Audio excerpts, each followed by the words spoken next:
Chapter 1: The Technical Approach to Trading and Investing.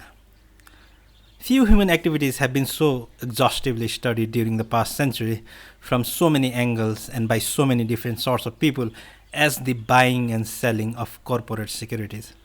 The rewards which the stock market holds out to those who read it right are enormous. The penalties it exacts from careless, dozing, or unlucky investors are calamitous. No wonder it has attracted some of the world's most astute accountants, analysts, and researchers, along with a motley crew of eccentrics, mystics, and hunch players, and a multitude of just ordinary, hopeful citizens. Able brains have sought and continue constantly to seek for safe and sure methods of appraising the state and trend of the market, of discovering the right stock to buy and the right time to buy it. The intensive research has not been fruitless. Far from it. There are a great many successful investors and speculators, using the word in its true sense, which is without opprobrium, who by one road or another have acquired the necessary insight into the forces with which they deal and the judgment, the forethought, and the all-important self-discipline to deal with them profitably. In the course of years of stock market study, two quite distinct schools of thought have arisen, two radically different methods of arriving at the answers to the trader's problem of what and when. In the parlance of the street, one of these commonly referred to as the fundamental or statistical, and the other as the technical. In recent years, a third approach, the cyclical, has made a rapid progress, and although still beset by a lunatic fringe, it promises to contribute a great deal to our understanding of economic trends. The stock market fundamentalist depends on statistics. He examines the auditor's reports, profit and loss statements, quarterly balance sheets, dividend records, policies of companies whose shares he has under observation. He analyzes sales data, managerial ability, plant capacity, the competition. He turns to bank and treasury reports, production indexes, price statistics, crop forecasts, to gauge the state of business in general, and reads the daily news carefully to arrive at an estimate of future business conditions. Taking all this into account, he evaluates its stock. If it is selling currently under below his appraisal, he regards it as a buy.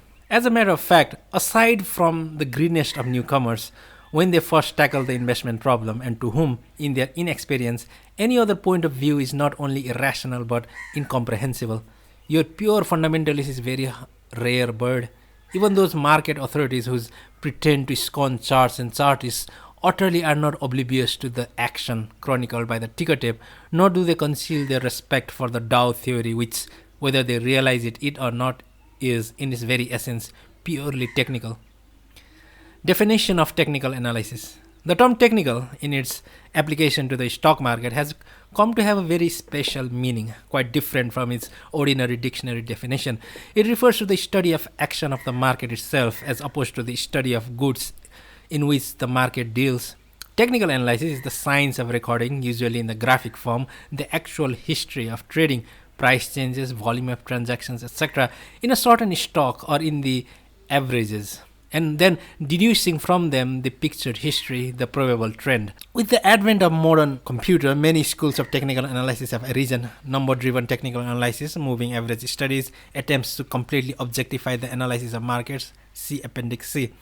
The technical student argues thus, it is futile to assign an intrinsic value to a stock certificate. One share of United States Steel, for example, was worth $261 in early fall of 1929, but you could buy it for only $22 in June of 1932.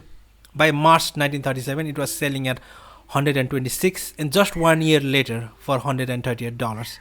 In May of 1946, it had climbed back up to $97. 10 months later, in 1947, had dropped below $70. Although the company's earnings on its last date were reputed to be nearing an all-time high, and interest rates in general were still near an all-time low.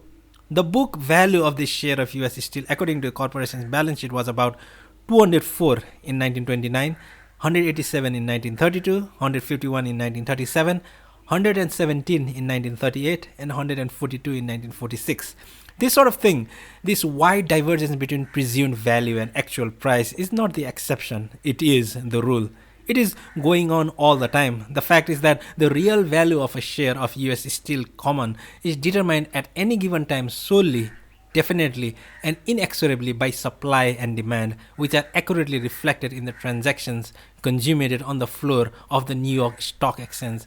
Of course, the statistics which the fundamentalists study play a part in the supply demand equation, that is freely admitted. But there are many other factors affecting it. The market price reflects not only the differing value opinions of many orthodox security appraisers, but also all the hopes and fears and guesses and moods, rational and irrational, of hundreds of potential buyers and sellers, as well as their needs and their resources in total, factors which defy analysis and for which no statistics are obtainable, but which are nevertheless all synthesized, weighed, and finally expressed in the one precise figure at which a buyer and seller get together and make a deal through their agents, their respective stockbrokers. This is the only figure that counts. Moreover, the technician claims with complete justification that the bulk of the statistics which the fundamentalists study are past history, already out of date and sterile, because the market is not interested in the past or even the present. It is constantly looking ahead, attempting to discount future developments, weighing and balancing all the estimates and guesses of hundreds of investors who look into the future from the different point of view and through glasses of many different hues. In brief, the going price, as established by the market itself, comprehends all the fundamental information which the statistical analyst can hope to learn, plus some that is perhaps secret from him, known only to a few insiders, and much else besides of equal or even greater importance. All of which, admitting its truth, would be of little significance were it not for the fact, which no one of experience doubts, that precise prices move in trends, and tend to continue until something happens to change the supply-demand balance. Such changes are usually detectable in the action of the market itself. Certain patterns or formations, levels or areas appear on the charts which have a meaning and can be interpreted in terms of probable future trend development. They are not infallible, it must be noted, but the odds are definitely in their favor. Time after time, as experience has amply proved, they are far more prescient than the best informed and the most shrewd of statisticians. The technical analyst may go even further in his claims. He may offer to interpret the charts of a stock whose name he does not know, so long as the record of trading is accurate and covers a long enough term to enable him to study its market background and habits. He may suggest that he could trade with profit in a stock knowing only its ticker symbol, completely ignorant of the company, the industry, what it manufactures or sells, or how it is capitalized. Needless to say, such practice is not recommended, but if your market technician is really experienced at his business, he could, in theory, do exactly what he claims. Should the reader at this point find the technical approach to trading or investing, as explained in the foregoing, completely abhorrent, perhaps he had better close the book now, for it is primarily the technical approach, the science of technical analysis, with which the remainder of this book deals. Among Proctor's definitions and observations regarding fundamental analysis are the following. First, let's define technical versus fundamental data. Technical data is that which is generated by the action of the market under study. The main problem with fundamental analysis is that its indicators are removed from the market itself. The analyst assumes causality between the external events and the market movements, a concept which is most certainly false. But just as important and less recognized is that fundamental analysis almost always requires a forecast of the fundamental data itself before conclusions about the market are drawn. The analyst is then forced to take a second step in coming to a conclusion about how those forecasted events will affect the markets. Technicians only have one step to take, which gives them an edge right off the bat. Their main advantage is that they don't have to forecast their indicators. What's worse, even fundamentally second step is probably a process built on quicksand. The most common application of fundamental analysis is estimating companies' earnings for both current year and the next year and recommending stocks on that basis. And the record on that basis alone is very poor, as Barron's pointed out in a June 4 article which showed that earnings estimate average 18% error in the 30 DZIA stocks for any year already completed and 54% error for the year ahead. The weakest link, however, is the assumption that the correct earning estimates are a basis for choosing a stock market winners.